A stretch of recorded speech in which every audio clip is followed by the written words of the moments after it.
How did Yumi at Six get so big? Yumi at Six are one of the biggest bands in the United Kingdom. They constantly get magazine covers, they've released many records with major labels, they've played at venues like Wembley and the O2 Arena, they have headlined stages at festivals. I'm not sure what the situation is in America with them, but in England they're the equivalent of Bring Me the Horizon and Architects. They are very big. Not bad for a little band from Weybridge in Surrey, which is coincidentally where I'm from, and me, Max and Chris all went to the same college. I was though in the year below them, and because they were always away touring, I only saw them for a grand total of about 12 minutes. But they've always been really nice to me, and I figured as I was there to see their success from their small 100 capacity gigs in Guildford to now touring overseas, playing in Paris and Amsterdam and going on the Warped Tour, supporting bands like Newfound Glory, Paramore, Angels and Airwaves, Bring Me the Horizon, I felt like it would be quite good for me to do a video on how on earth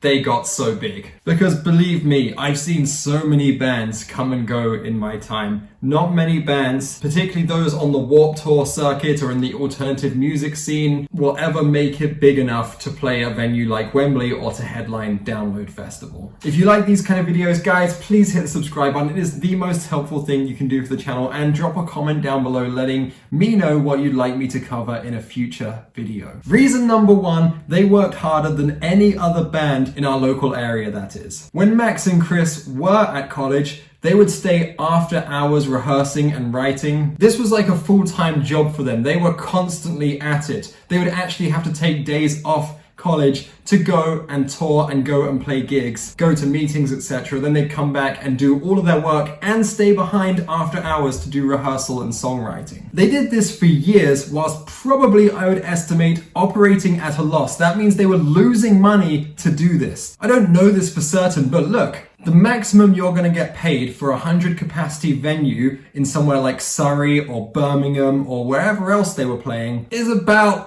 £100. £100 to play a local gig in a local venue to about 100 to 200 people, which is what they were doing back in 2007. Now, when you take into account that just renting a rehearsal studio for 3 to 4 hours costs 30 to 40 pounds, driving to the venue, unloading, constantly buying things such as strings, drumsticks, skins, updating your cymbals. When you put in the time and effort, it actually turns into a hobby and not a career path. And they were doing this for years, between 2004 to 2008, which is when they really started making it big and playing much bigger shows. I don't know many bands who could stick it out for that long, okay? Not many bands can do that, can work that hard. I know so many bands who have broken up just because they couldn't make the money or they couldn't handle the touring. Yumi at Six did the tours. They played the supporting slots, and if they had to play a local gig and get paid, what, 80 to 100 pounds and split it between 5 members for 20 pounds per member, $30. They didn't mind, they kept going, they kept persevering, and their work ethic certainly played into it, because other bands, when it comes to rehearsing, they wouldn't stay after college and rehearse, no. If you play in a band when you're 17, you're lucky to even get 1 straight hour of rehearsal done. Most of the time it's like 45 minutes, then it's like, okay, gonna go to Subway, gonna go have a cigarette, gonna go on a beer run. But the fact that I saw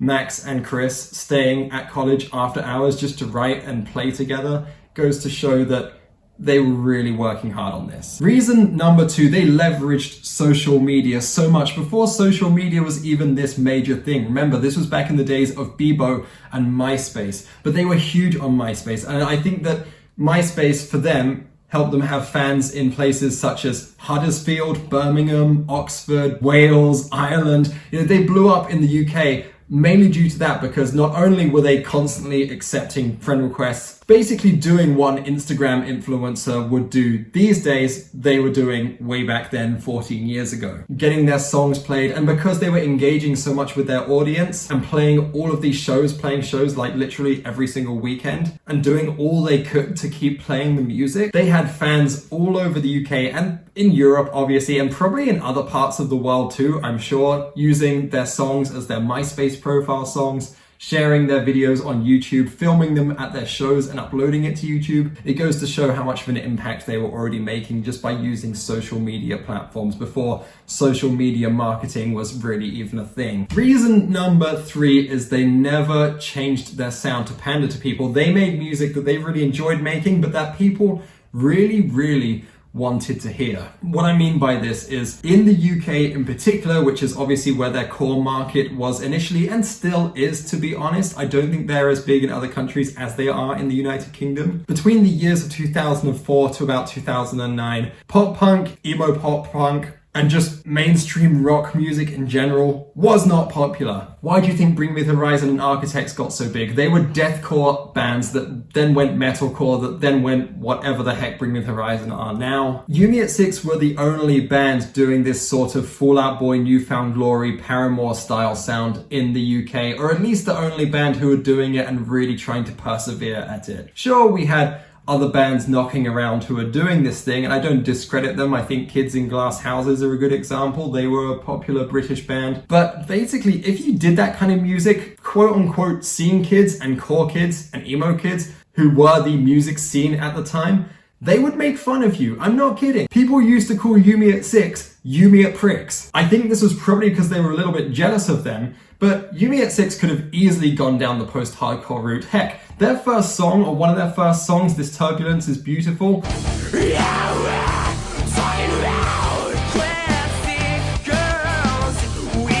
that actually has screams on it, so it goes to show that there was sort of that pandering going on. But they abandoned that and went down more of a pop punk, emo pop punk, and rock, mainstream radio rock route, and that really projected them to stardom because they stuck out like a sore thumb. There were no other bands at the time doing this sound. Two kinds of people who listen to music. You get people who listen to music, okay, that's your larger audience, and then you have what's called the music scene. The music scene are the kids who are going to these 100 capacity venues every weekend. They appealed to the masses, okay? Preppy, normie girls listen to Yumi at Six. People who really didn't like the whole deathcore stuff then had something else to listen to, okay? A good example of this would be the scene kids' girlfriends. That's another funny example. Sometimes the brutal deathcore scene kid would listen to that deathcore, metalcore music or whatever, but then they'd bring their girlfriend along to a gig and she'd be like, oh, I love Yumi at Six. They're cool. They're a nice sound. I can listen to them. Yumi at Six, by 2008, they were getting interviewed on TV, on news programs. They were having their songs in circulation on BBC radio, mainstream radio, and they were getting coverage at festivals such as Reading Festival, okay, which festivals is one of the key ways to get your band out there. So many people have gotten into bands due to things such as Warped Tour, due to accidentally walking into their tent at Reading Festival. I've listened to bands like Amity Affliction, one of my favorite bands. I only started listening to them because I saw them supporting Of Mice and Men, okay? So hopping on these tours, doing these things, that is one of the most important things you can do as a band. Keep playing gigs, keep playing festivals, keep getting on tours as much as you can. Pay to record those demos, pay to record those EPs, and Yumi at Six did all this. Yumi at Six already had songs like Gossip and The Rumour circulating quite a lot on social media. However, these songs, interestingly, weren't what propelled them to stardom. The three songs which really got them in the mainstream were If I Were in Your Shoes, Kiss and Tell, and Jealous Minds Think Alike. Now, what did these three songs have in common, and how are these three songs different from the ones I mentioned before, which didn't get them into the mainstream? The answer is simple. They are faster and they have shorter intros. When you're trying to sign to a record label, an A&R executive or someone on the radio or someone who's just listened to your music for the first time, the main thing they're going to care about is the first 30 seconds. Gossip, Noises, The Rumour, those had slow, sort of long intros. Interestingly, when they released If I Were in Your Shoes, they went from here to like here. They were played all the time on Kerrang, on the music channels, right? They started getting played on radio around this time, 2008. And that song has literally a 2-bar intro, okay? Other bands have done this before. The song which propelled Blink-182 into the mainstream was What's My Age Again, and then All the Small Things. Jealous Minds Think Alike, again, extremely catchy chorus, extremely straightforward verse, and a very fast rapid, exciting intro. It was a very, very good idea. Whoever's idea that was to put those songs at the forefront, to record music videos for those songs, that was a really good idea. The next two things I'm going to tell you, don't shoot the messenger. This is just rumors that I heard from my time around college, and these things could have also contributed. Number one, Yumi at 6 signed a management deal. I do believe that back in 2007, 2008, Yumi at 6 signed with management, and that really, really helped them get these gigs supporting Angels and Airwaves, Newfound Glory, Paramore, etc., etc. And once you're supporting a band like that, you're reaching a new audience, and then they go onto your MySpace page and download your songs, and then they buy an EP, and then you've got more fans. You see how this circle kind of works? Get noticed, get on a tour, get more fans. I do think that that probably certainly did help them as well, and this should be a priority if you're a band who's really serious about what you're doing. You want to get on tours, you want to get music video shoots, you want to get good gigs, and you want to potentially get signed to a label. Seek out some good management. It's a very good idea. Last thing I'm gonna say, and this is a bit more superficial, but the driving force behind Yumi at 6, Max and Josh, these two are very good looking guys, and I remember back in the day, girls had such crushes on them. They would have pictures of them on their MySpace profile. That certainly helped. It's not essential, but it's always gonna help. It's always gonna help. I'm sorry, that's just the way it is. Image does matter, and if you've known Yumi at 6 long enough, you'll actually know that they used to have a drummer before they recruited Dan Flint. That drummer was actually dismissed from the band.